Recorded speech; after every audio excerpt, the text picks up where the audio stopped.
तो सन सिटी को सरकार की सौगात मिल रही है। विकास कार्यों का लोकार्पण और शिलान्यास का कार्यक्रम चल रहा है। मुख्यमंत्री अशोक गहलोत ने सौगातों का पिटारा खोला है। वीसी के जरिए लोकार्पण और शिलान्यास उनकी तरफ से किए गए हैं। सबसे बड़ी बात है, एम्स रोड के लिए 8 करोड़ रुपए की लागत से एम्स को रोड को चौड़ी कराने के लिए तो व्यवस्था की है। मैं उनका बहुत बहुत आभार व्यक्त करती हूँ। कितनी जनता को इनकी सुविधा मिलेगी, जनता को कितनी राहत मिलेगी, ये सोच करके उन्होंने इस रोड को चौड़ी कराने का निर्णय लिया। इसका उनका बहुत आभार। एक और मेरी बात कहना है मुख्यमंत्री जी से, जोधपुर के अंदर सूरसागर क्षेत्र है, वहाँ राजबाग है, वहाँ राजबाग अस्पताल है, वहाँ अस्पताल से एक राम प्रसाद जी का राम द्वारा वहां तक की रोड को भी चौड़ी कर दे, बीच में कोई भी एंक्रोचमेंट आवे छोटे मोटे तो हटा करके, तो ये रोड सीधी बाल समंद वगैरह मंडोर वगैरह जाएगी और लोगों को बहुत राहत मिलेगी और ट्रैफिक का भी बहुत भारी कंट्रोल हो जाएगा, क्योंकि लोगों को सोचती गेट होकर के जाना पड़ता है। मैं आपसे निवेदन कर रही हूँ, इसके लिए भी आप थोड़ा विचार करें तो जोधपुर को बहुत बहुत राहत होगी। आपने जोधपुर में 5 करोड़ रुपए सैंक्शन किए सड़कों के लिए, इसका भी मैं आपका बहुत बहुत आभार व्यक्त करती हूँ।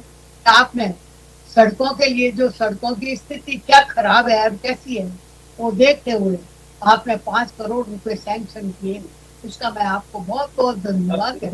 और धन्यवाद ही क्या, साधुवाद है, आपने बहुत ही अच्छा सोच रखा। इसी तरीके से आपने बस स्टैंड का निर्णय लिया, ये बहुत ही सराहनीय है। बहुत छोटा पड़ रहा था बस स्टैंड, कंजेस्टेड था, लोगों को आने जाने की असुविधा थी, उस सब बातों को सोच करके देख करके लिया। हालांकि एक बात कहूंगी कि आप 1.5 साल तक जोधपुर नहीं पधारे, मगर अब जिस तरीके से आपने ये काम करवाए तो मेरे को ऐसा लग रहा है कि जोधपुर के विकास के अंदर आप वहाँ जयपुर बैठे बैठे भी बहुत सोच रखा और सोच रखी। आपके तो पूरा राजस्थान है, खाली जोधपुर ही नहीं है, मगर जोधपुर के आप हैं और जोधपुर से आपका हमारे मुख्यमंत्री जोधपुर का है। हमें इस बात का बड़ा भारी गर्व है हमारे जोधपुर का। आपने इस सब बातों आपने इसी तरीके से, आपको याद है नहीं है, मेरे को याद, मैंने जब कायलाना जाती और महादेव का मंदिर है वहां मैं दर्शन करने जाती तो मेरे को माचिया किला का हालत देख करके बड़े परेशानी में आ जाती कि क्या हालत है वहाँ की, किस तरीके से कुत्ते गायें मरी हुई पड़ी रहती है, गंदगी रहती। मैंने आपको लिखा इस माचिया किला का कुछ सुधार होना चाहिए। आपने इसका तुरंत निर्णय लेकर के जिस तरीके से माचिया किले का सुधार किया और आज किया, तो आज वो पर्यटन के लिए एक दर्शन लायक हो गया और कितने लोग वहाँ, हजारों लोग आते जाते हैं और देखते हैं। मैं उनका भी आपको धन्यवाद दूंगा, आपने कितना बढ़िया काम करवाया। इसी तरीके से कायलाने के भी जीर्णोद्धार होना चाहिए ताकि पर्यटन आवे और देखे तो कोई जगह है, ये जगह है। इस तरीके से आपने कोरोना के अंदर, जिस तरीके कोरोना के अंदर आपने जो कार्य करवाए और वहां बैठे बैठे सारी व्यवस्था की है, आपको सारी नजर एक तरफ रखी और जब मैंने आपसे फोन पे सारी स्थिति से अवगत करवाया तो आपने उसका तुरंत एक्शन लेकर के सभी डॉक्टरों को, कलेक्टर को, सबको आपने आदेश दिए कलेक्टर को और कहा कि इसको जल्दी सुधार करें, तो लोगों को काफी राहत मिली। इसलिए मैं आपका बहुत बहुत आभार व्यक्त करती हूँ। आपने इस जोधपुर के लिए जो सोच रखा है और जोधपुर के लिए जो विचार रखा है, मैं कहूँ आपको मैं साधुवाद दूं। उधर मैं चाहती हूँ आपको काम से ज्यादा आपका हर कदम सोच के बारे में रहा है और हर कदम ऐसा रहा है कि कैसे भी वो काम हो। मैं इस मौके के ऊपर मुख्यमंत्री आवास में शाम 7:30 बजे गहलोत मंत्रिपरिषद की अहम बैठक होगी, जिसमें कोरोना से बने मौजूदा हालात पर मंथन होगा। साथ ही महामारी की रोकथाम के लिए टीकाकरण की रणनीति भी तैयार की जाएगी। मुख्यमंत्री अशोक गहलोत बैठक के दौरान निराश्रित बच्चों के लिए राहत पैकेज को लेकर भी फैसला कर सकते हैं। जो मंत्री जयपुर में हैं वो सीएमआर पहुंचेंगे, बाकी सभी वीडियो कॉन्फ्रेंसिंग के जरिए बैठक में मौजूद रहेंगे।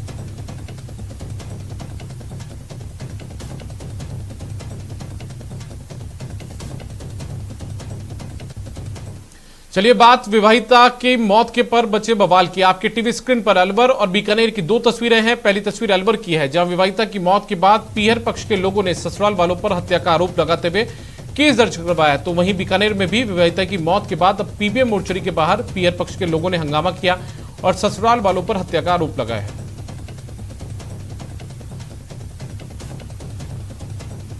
अलवर में विवाहिता की मौत पर बवाल मचा है। ससुराल पक्ष पर हत्या का आरोप लगा है। जहर देकर विवाहिता की हत्या का आरोप उसके परिजनों ने लगाया है। मृतका के भाई ने दर्ज करवाया इस पूरे मसले पर केस। रामगढ़ थाने में केस दर्ज करवाया गया है। जांच शुरू हो चुकी है। 2003 में विवाहिता की शादी हुई थी।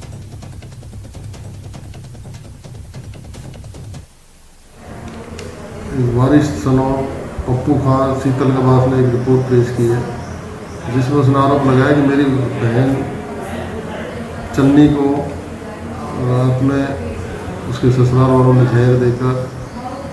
जहर पिला दिया, जिससे उसकी मृत्यु हो गई। इस पर थाना से नरेंद्र एसआई ने पोस्टमार्टम कराया है।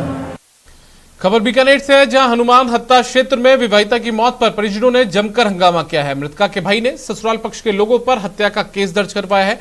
आरोप है कि ससुराल वाले उनकी बेटी को लगातार परेशान करते रहे, जिससे तंग आकर उसने जहर खा लिया। इसके अलावा ससुराल वालों ने बिना सूचना दिए उसे पीबीएम हॉस्पिटल में भर्ती करवाया। परिजनों ने जांच के बाद दोषियों की जल्द गिरफ्तारी की मांग की है। बच्ची है, अभी उसकी 6-7 साल पहले शादी हुई, एक बच्चा है 5 साल का। ससुराल वालों ने उसको इतना ज़्यादा प्रताड़ित किया और उसके साथ क्या घटनाएं घटी, ये बात भी उन लोगों ने लुकाई, इसको छुपाई बात को। आज से 4-5 दिन पहले जो पॉइजनस की घटना हुई, उसके बाद इन्होंने परिवारजनों को, पीहर पक्ष को कोई सूचना नहीं दी और लेकर के सीधा हॉस्पिटलाइज आ गए। हॉस्पिटलाइज करवा दिया। हॉस्पिटल से 2-3-4 घंटे बाद फ्री करके ये वापस घर ले गए। उसके बावजूद भी पीहर पक्ष को कोई सूचना नहीं दी। भरतपुर के बयाना थाना में करीब दर्जन भर लोगों ने एक युवक पर लाठी डंडों से हमला कर उसकी हत्या कर दी। घटना के बाद मृतक की मां ने बयाना थाने में करीब 12 लोगों के खिलाफ हत्या का मामला दर्ज करवाया है। मृतक योगेश की मां का कहना है कि जब वो अपने बेटे को बचाने की कोशिश कर रही थी, तभी आरोपियों ने उसके साथ भी मारपीट कर दी। पुलिस का कहना है कि मृतक योगेश नशा करके पूरे इलाके में उत्पात मचाता था, जिससे लोग उससे काफी परेशान थे। कल कुछ लोगों ने थाने में योगेश की शिकायत भी की, लेकिन पुलिस को देख योगेश अपने घर में अंदर बंद हो गया और पुलिस के जाने के बाद बाहर निकला तो आसपास के कस्बे वासियों ने ही डंडों से पीट कर हत्या कर दी। बयाना थाना पुलिस ने हत्या का मामला दर्ज कर पूरी जांच शुरू कर दी है। कुछ लोग 10-5 लोग थे और उनके साथ में और रामचरण गुड्डू और कमल किशोर पार्षद और नंद किशोर पार्षद और देवी सिंह का लड़का और 2-4-5 जने और थे। उन्होंने साहब मेरे भाई को घर से बाहर निकालकर मारपीट की और उसको बड़ी बुरी तरीके से मारा और उसको 7 बजे का मारा और साहब 12 कम से कम ज़्यादा नहीं तो 2 बजे। खबर श्रीगंगानगर से है, जहां सादुल शहर के वार्ड नंबर 19 में देर रात एक 50 साल के एक शख्स की 6 लोगों ने उसके ही घर में पीट कर हत्या कर दी। बता दें कि व्यक्ति अपने घर में बैठा खाना खा रहा था, तभी अचानक लोगों ने मौके पर पहुंचकर उसके साथ लाठी डंडों से मारपीट शुरू कर दी। जब तक परिजन बीच बचाव करते, तब तक उस व्यक्ति की मौत हो चुकी थी। मौके पर पहुंची पुलिस ने शव को अपने कब्जे में लिया और सरकारी अस्पताल की मोर्चरी में रखवा दिया है। वहीं पीड़ित पक्ष के लोगों ने अस्पताल में जोरदार हंगामा किया और हत्या के आरोपियों को तुरंत पकड़ने की मांग को लेकर अस्पताल में ही धरना लगा दिया। 5-6 जने आए ना मारना, ते इनू आके ते गल नप के ते सड़क ते मारिया। उदों बाद कुट्टा मारी चंगी कीती, ਉਹਨੇ ਨੂੰ ਅਸੀਂ ਭੱਜ ਕੇ ਆ ਗਏ ਅੰਦਰੋਂ। ਅੰਦਰੋਂ ਅਸੀਂ ਛਡਾ ਕੇ ਤੇ ਉਹਨਾਂ ਨੂੰ ਤੋਰਤਾ, ਤਾਂ ਅਸੀਂ ਇਹਦਾ ਤਾਂ ਧਿਆਨ ਹੀ ਨਹੀਂ ਕੀਤਾ। कोरोना ने कई ऐसे परिवारों को जख्म दिए हैं जिससे बढ़ने में शायद दशकों लग जाएंगे। ऐसा ही एक मामला अजमेर जिले के राजियाबास गांव में सामने आया, जहां कोरोना से पति की मौत की खबर सुनकर पत्नी ने भी जहर खाकर जान दे दी। महज 4 घंटे के अंदर 2 मासूम बच्चों के सिर से मां बाप का साया उठ गया। मृतक देवी सिंह बीजेपी का मंडल उपाध्यक्ष था। घटना के बाद से पूरे गांव में शोक की लहर है। गांववासी सरकार से इन मासूम बच्चों के भविष्य के लिए मदद की गुहार लगा रहे हैं। कि उन्हें पहले से कोरोना पॉजिटिव रिपोर्ट थी उनकी सप्ताह से, तो वो अपना 23 तारीख को उनको ज़्यादा होने के कारण सांस में दिक्कत हो रही थी। उनके परिजनों ने उसे अस्पताल अमृतपुर में भर्ती कराया ब्यावर। उसके बाद आज सुबह ने दम तोड़ दिया। जैसे घर वालों को ये सूचना मिली कि भाई देवी सिंह की मौत हो गई, नागौर जिले के बग्गड़ ग्राम पंचायत में बिजली कटौती पर ग्रामीणों का गुस्सा फूट पड़ा। ग्रामीणों ने जोरदार प्रदर्शन के बाद डिस्कॉम के अधिकारी का घेराव किया। 5 गांवों में पिछले 24 घंटे से बिजली संकट गहराया हुआ है। आरोप है कि शिकायत के बाद भी बिजली विभाग ने समस्या का समाधान नहीं किया। साथ ही कुछ कर्मचारी और अधिकारी ग्रामीणों से रिश्वत की डिमांड भी करते हैं, जिसके बाद ग्रामीण आक्रोशित हो गए और लापरवाही जेईएन और कर्मचारियों को तत्काल हटाने की मांग की।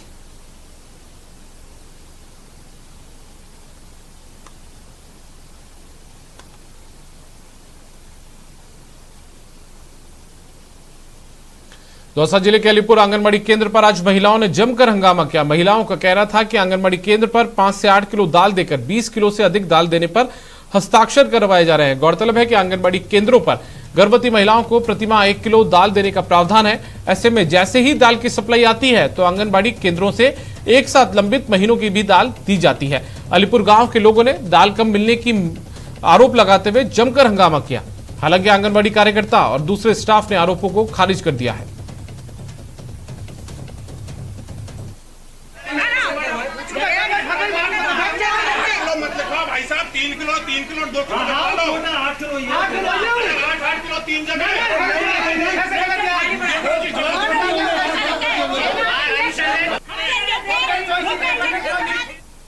और फिलहाल वक्त एक ब्रेक का है।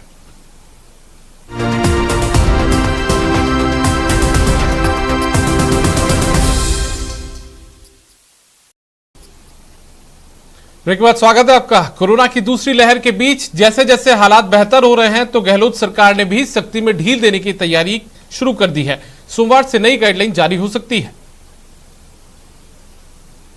कोरोना की रफ्तार कम, अब अनलॉक 2 की बारी। मिलेगी सख्ती में छूट, मगर सतर्क रहना है जरूरी। जी हां, कोरोना की रफ्तार मरुद्रा में जैसे जैसे कम हो रही है, सरकार भी सख्ती में छूट देने की तैयारी कर रही है। गहलोत सरकार सोमवार को कोरोना की नई गाइडलाइन जारी कर सकती है, जिसकी तैयारी में गृह विभाग के अधिकारी युद्ध स्तर पर मंथन कर रहे हैं। जिसके बाद सोमवार को सीएम अशोक गहलोत नई गाइडलाइन को मंजूरी दे सकते हैं। आइए अब देख लेते हैं कि किन किन चीजों पर छूट का दायरा बढ़ सकता है। 7 जून से नई गाइडलाइन जारी होगी। सरकारी दफ्तरों में 50% स्टाफ हो सकता है। किराना और फल सब्जियों की दुकानों में छूट।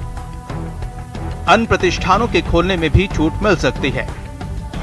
सुबह 11 से शाम 4 बजे तक खुल सकेंगी दुकानें। अभी सुबह 6 से 11 बजे तक बाजार खुल रहे हैं। दूध की डेयरियों का समय सुबह 6 से शाम 7 बजे तक हो सकता है। 10 जून से पब्लिक ट्रांसपोर्ट शुरू करने का ऐलान हो सकता है। रोडवेज बसों और निजी वाहनों को सशर्त इजाजत मिल सकती है। ट्रैक्टर और टेम्पो को भी शुरू करने की परमिशन दी जा सकती है। धार्मिक स्थलों को भी मिल सकती है छूट। जन अनुशासन पखवाड़े से ही धार्मिक स्थलों पर पाबंदी लगी है। अब चलिए आपको ये भी बता दें कि किन किन चीजों पर रोक बरकरार रहेगी। विवाह से संबंधित समारोह की इजाजत नहीं। डीजे, बारात एवं निकासी और प्रतिभोज पर पाबंदी। सामाजिक, राजनैतिक, खेलकूद संबंधी कार्यक्रम पर रोक। मनोरंजन, शैक्षणिक, सांस्कृतिक एवं धार्मिक समारोह पर रोक। जुलूस, त्योहारों और मेलों की इजाजत नहीं होगी। समस्त शैक्षणिक कोचिंग संस्थानों पर रोक बरकरार। लाइब्रेरी पर पाबंदी बरकरार रहेगी।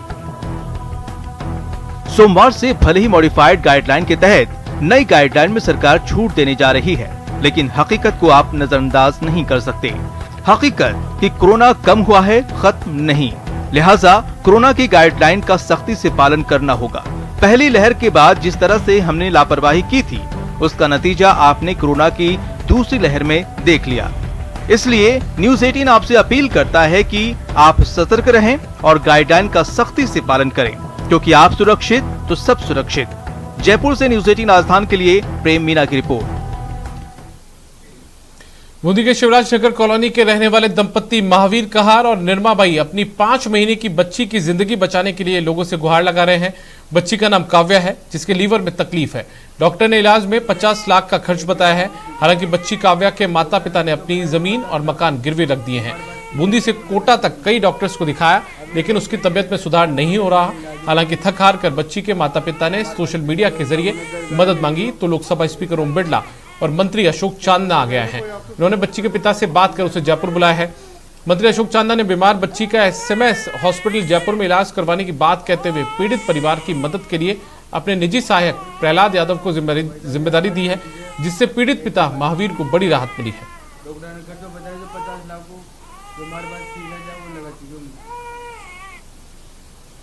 कहते हैं मानव सेवा से बड़ा कोई धर्म नहीं। कोरोना के संकट काल में इसका महत्व और बढ़ गया है। जब अपने भी साथ होने से कतरा रहे हैं, तब राष्ट्रीय स्वयंसेवक संघ मानव सेवा के अपने धर्म को निभा रहा है। ये रिपोर्ट देखिए।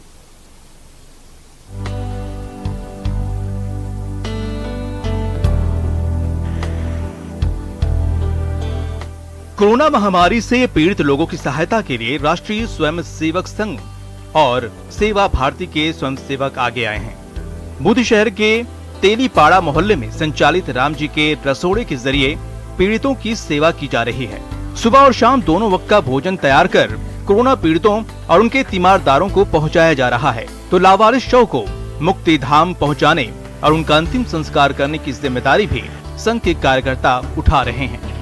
हम लोगों ने एक राम जी का रसोड़ा के रूप में एक कार्यक्रम को लेके जो वंचित है, जो पीड़ित लोगों के परिवारजन हैं, उनको भोजन पहुंचाने के लिए हमने एक कार्यक्रम शुरू किया। उसी के निमित्त रोजाना प्रतिदिन सवेरे और शाम दोनों समय हम ये भोजन इनको पहुंचाते हैं। बाजार में भोजन मिलता नहीं है, कहाँ पर भोजन प्राप्त करें, परिजन पेशेंट को संभाले या खुद के भोजन की व्यवस्था करे या उसको खिलाए, कहाँ से लाए। तो मनमोहन जी वैसा के मन में विचार आया कि क्यों नहीं ऐसा किया जाए। बड़े अधिकारी से, दायित्ववान व्यक्ति से बात की तो उन्होंने कहा नहीं करो, चलो शुरू। तो राम रसोड़ा के नाम से ये भोजन प्रारंभ किया है। सभी पलंग पर जा जा के मरीजों को, उनको परिजनों को, उनको सबको भोजन देके वो आते हैं हम सब मिलके। वहीं दूसरी तरफ कोरोना काल में मानवता की सेवा में बाल स्वयं सेवक और बाल स्वयं सेविकाएं भी पीछे नहीं हैं। शहर और गांव की गलियों में घूम घूम कर लोगों को जागरूक करने, लोगों में इम्यूनिटी क्षमता बढ़ाने के लिए आयुर्वेदिक काढ़ा पिलाने और सोशल डिस्टेंसिंग के लिए दुकानों के बाहर गोले बनाने का काम किया जा रहा है। स्वयंसेवक वैक्सीन को लेकर भी लोगों में जागरूकता फैला रहे हैं। महामारी से लड़ने के लिए, देश की रक्षा के लिए शहर के अंदर विभिन्न कार्यक्रम कर रहे हैं, जिसके अंदर पूरे शहर को सैनिटाइजेशन करना, कोविड संक्रमित परिवारों को सैनिटाइजेशन करना, जरूरतमंद लोगों तक भोजन पहुंचाना, अंतिम संस्कार करना, उसके अलावा आयुर्वेदिक काढ़ा पिलाना। सेवा का कार्य कर रहे हैं। कोरोना काल के अंदर प्रत्येक बस्तियों को सैनिटाइजर करना, प्रत्येक व्यक्तियों को काढ़ा पिलाना ताकि लोगों में इम्यूनिटी पावर बढ़े, और उसके अलावा प्रत्येक चौराहे पर रंगोली कार्यक्रम, दुकानों के सामने 2 गज दूरी का गोला बनाना, ये इतने कार्यक्रम हमारे संघ की तरफ से सेवा कार्य चालू है। ऐसे वक्त में जब अपने लोगों का साथ छोड़ रहे हैं तो स्वयंसेवक मानवता के धर्म को मजबूत करने में लगे हैं। चैन सिंह तंवर, न्यूज़ 18 राजस्थान, बूंदी। कोरोना काल में जनप्रतिनिधि सामाजिक सरोकार निभाने में कोई कसर नहीं छोड़ रहे हैं। किशनपोल के विधायक अमीन कागजी ने आज एकादशी पर जयपुर की गंगा जमुनी तहजीब को आगे बढ़ाते हुए पीड़ितों के लिए राहत सामग्री रवाना की। कागजी ने क्षेत्रवासियों के लिए 3 एम्बुलेंस समर्पित की है, जो मरीजों को निःशुल्क अस्पताल पहुंचाएंगी। कागजी ने बेजुबान पशु पक्षियों के लिए खाद्य सामग्री से भरे वाहन भी रवाना किए, साथ ही पेड़ पौधों के लिए पानी के टैंकर्स को भी रवाना किया। उन्होंने कहा कि आम लोगों की सेवा के लिए आगे भी इस तरह की राहत सामग्री और सुविधाएं बढ़ाई जाएंगी।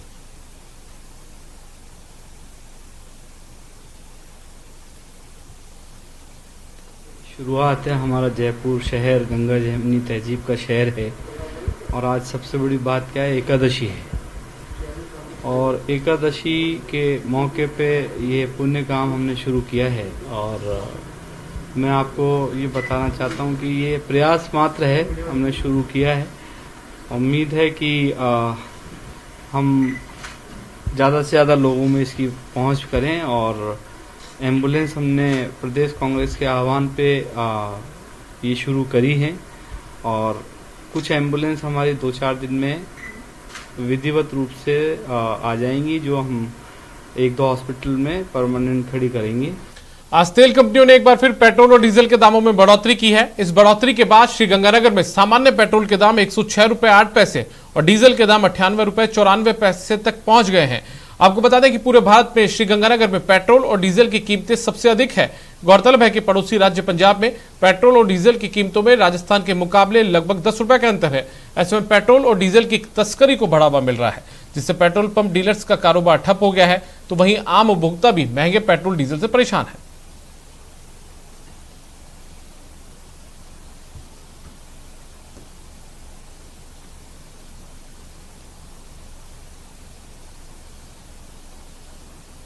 के पहले सप्ताह में ही तेल कंपनियों ने आज तीसरी बार पेट्रोल और डीजल की दरों में इजाफा किया है। पेट्रोल लगभग 30 पैसे तो डीजल में भी 31 पैसे प्रति लीटर की बढ़ोतरी हुई है। हमारे साथ यहाँ पर एक उपभोक्ता है, हम इन्हीं से बात करते हैं। बॉस, कैसा लग रहा है कि पेट्रोल और डीजल की रेटों में लगातार बढ़ोतरी हो रही है? क्या कहना चाहते हैं? बहुत ज्यादा जी। अब तो मोटरसाइकिल छोड़ के पैदल और साइकिल पे हो गए हैं जी। बहुत ज्यादा दिक्कत है जी। क्या वजह मानते हैं, क्यों सरकार आप लोगों की सुन नहीं रही है? देखो जी, जब इलेक्शन था, जब तो 1 महीना 1.5 महीना तो कोई रेट बढ़ा ही नहीं, अभी तो बढ़ रहा है। पंजाब से लेते हैं तो उसका खर्चा भी ज्यादा पड़ता है। हर आदमी तो जा नहीं सकता, कोई आदमी जा सकता है। बहुत दिक्कत है जी, बहुत रेट बढ़ गया। सरकार मेरे को लग रहा है पंप बंद कराना चाहती है, और तो क्या चाहना है सर। एक्चुअली में क्या है कि हर रोज की जो कीमत बढ़नी है, अभी जो पर बैरल जो क्रूड ऑयल है वो 65-66 रुपए है, और इन्होंने जो ये रेट कर रखे हैं 110 रुपए 109 रुपए 62 पैसे प्रीमियम पेट्रोल का रेट हो गया आज, और 106 रुपए 29 पैसे नॉर्मल का हो गया, 99 रुपए 13 पैसे डीजल का रेट हो गया। एक तो जो गाड़ी पहले जब हमने पंप खोला था 2 लाख रुपए की आती थी, वो गाड़ी आज 12 लाख रुपए की आ रही है। लागतें बढ़ गई, सेल है नहीं, खर्चे पूरे हैं। क्योंकि अगर मेरा पंप 10,000 लीटर बेचता है तो भी मेरे को 50,000 रुपए महीने का खर्चा है, अगर मैं 1,00,000 लीटर बेचता हूँ तो भी 50,000 का खर्चा है, तो हमें कुछ बच ही नहीं रहा। अशोक शर्मा, न्यूज़ 18 श्रीगंगानगर। कोरोना को रोकने के लिए हर कोई अपने अपने स्तर पर जुटा हुआ है। इन प्रयासों के बीच IIT खड़गपुर से पास आउट विप्र गोयल ने डॉक्टर नीलम गोयल के आर्थिक सहयोग से कोरोना की रफ्तार को रोकने के लिए एक एप्लीकेशन बनाया है, जिसका नाम है कोरोना कवच ऐप। इस ऐप के जरिए दौसा जिले के महेश्वरा खुर्द ग्राम पंचायत को कोरोना मुक्त बनाने की मुहिम शुरू की गई है। ऐप की बदौलत स्वास्थ्य विभाग की टीमों से लक्षण छिपाने वालों का घर बैठे बेहतर इलाज हो रहा है।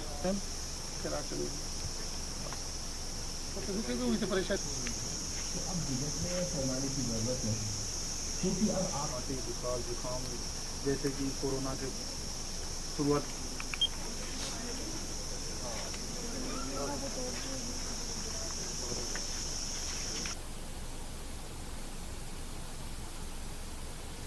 और आपको सीधे ले चलते हैं मुख्यमंत्री की ओर से किए जा रहे लोकार्पण और शिलान्यास के कार्यक्रम में। जोधपुर में कई सौगातें मुख्यमंत्री की तरफ से दी गई है कि माल लेने के बाद में जो 5-7 घंटे किसान फ्री रहता है अपने हिसाब लेने तक, उसमें वो जानकारी वहां बैठ के करे। जब सामने किसान देखता है कोई चीज को, तो निश्चित तौर पे उसके दिमाग में कई तरह की नई जानकारी मिलती है और उसी का उपयोग वो जाके खेत में करता है। तो ये 19 करोड़ 28 लाख की लागत से जो कॉम्प्लेक्स बनेगा, ये मील का पत्थर साबित होगा किसानों के लिए, और आने वाले समय में किसान इसका लाभ उठाएंगे। इन्हीं शब्दों के साथ में मैं आपका पुनः धन्यवाद ज्ञापित करता हूँ। जय हिंद, नमस्कार। बहुत बहुत धन्यवाद माननीय मंत्री महोदय। अब मैं श्रीमान अशोक गहलोत जी माननीय मुख्यमंत्री महोदय से निवेदन करूंगा कि वो अपना संबोधन और मार्गदर्शन प्रदान करें।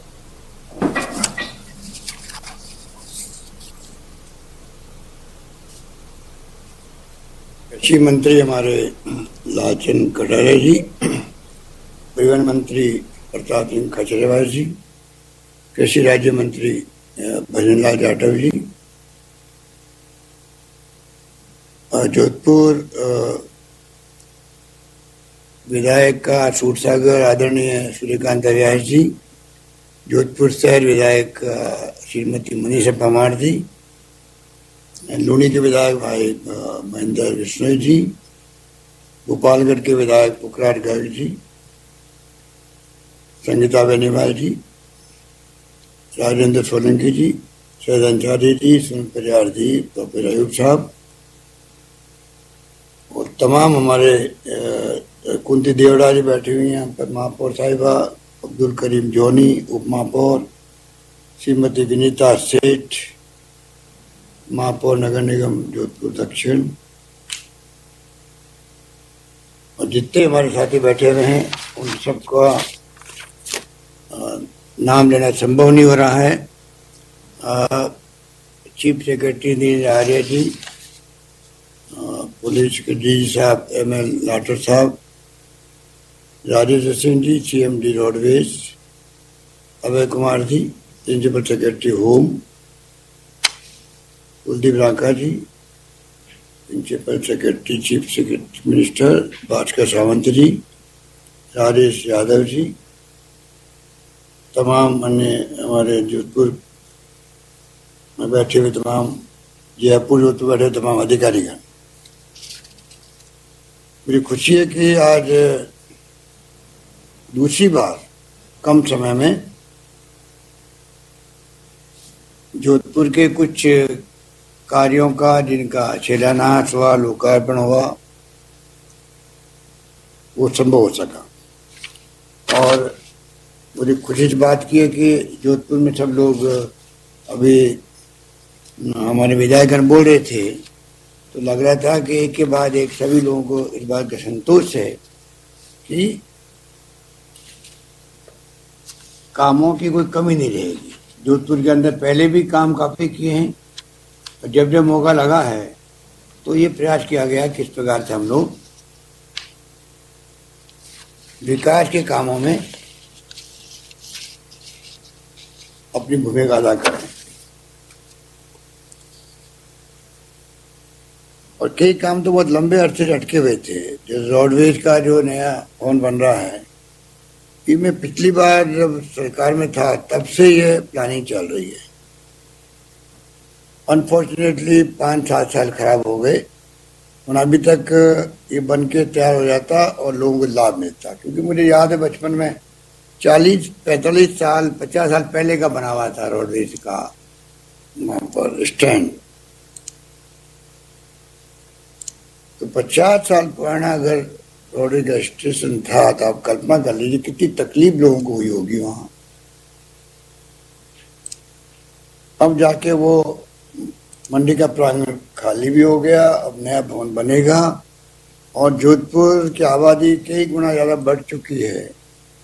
और कोई संभाग की आवाज़ देखें तो आप समझ सकते हो कि जो जोधपुर आगे जाते लोग उनको अब जाके सुविधा मिल सकेगी। किसान भवन में बना है या बनेगा का टिकट भी ठीक कह रहे थे कि उसका अलग महत्व होता है। मंडी के प्रांगण के पास में कोई भवन बने जहाँ से आधुनिक सोच के साथ में वहाँ पर गाइड करने वाला भी हो किसानों को। गांव से किसान आते हैं, वो भी मारे मारे फिरते हैं इधर उधर पूछने के लिए। अब ऑफिस जो है नया भवन बहुत शानदार बन रहा है, लगभग 20 करोड़ की लागत से। मैं समझता हूँ कि उसका लाभ पूरे संभाग के लोगों को मिल सकेगा। बाकी जो सड़कों के काम अभी राजेश यादव जी बता रहे थे और मैं समझता हूँ कि सरकार की सोच रही है कि सड़कों को प्रायोरिटी मिलनी चाहिए। सड़कों के साथ में विकास जुड़ा होता है। अगर अच्छी सड़कें हैं तो विकास तेज गति से होता है। ये मानवीय बात है पूरे देश में और दुनिया के अंदर भी। और मैं उम्मीद करता हूँ कि जो सड़कों का आज शिलान्यास करवाया गया है उसमें 2 बातें जो मैंने पिछली बार भी कही थी उसका ध्यान रखना आवश्यक है कि एक तो टाइम पे बन जाए और दूसरा वो क्वालिटी मेंटेन करे। मुझे क्वालिटी पे ज़्यादा जोर इसलिए देना है कि अगर बनने के बाद में टूट जाती है सड़कें तो लोगों में बड़ी रिएक्शन रहते हैं। तो मैं चाहूँगा कि जो हमारे सब साथी सुन रहे अधिकारी लोग भी, PWD के इंजीनियर्स भी, सभी लोग, राजेश यादव जी को मालूम है कि मैंने SC लेवल तक मीटिंग करी थी और सबको मैंने कहा था कि आपको ध्यान रखना चाहिए सड़कों की राजस्थान भर के अंदर क्वालिटी में कोई कॉम्प्रोमाइज नहीं हो। और डिफेक्ट लाइबिलिटी भी आपने 3 साल 5 साल कर दी, वो अच्छा किया, पर साथ में मॉनिटरिंग भी हो। कई बार जो बनाता है सड़क और टूट फूट जाती है तो वो उसके बाद परवाह नहीं करता है, और जब डिपार्टमेंट भी परवाह नहीं करता तो फिर वो सड़कें टूटी फूटी। ओरल हाइजीन में देश का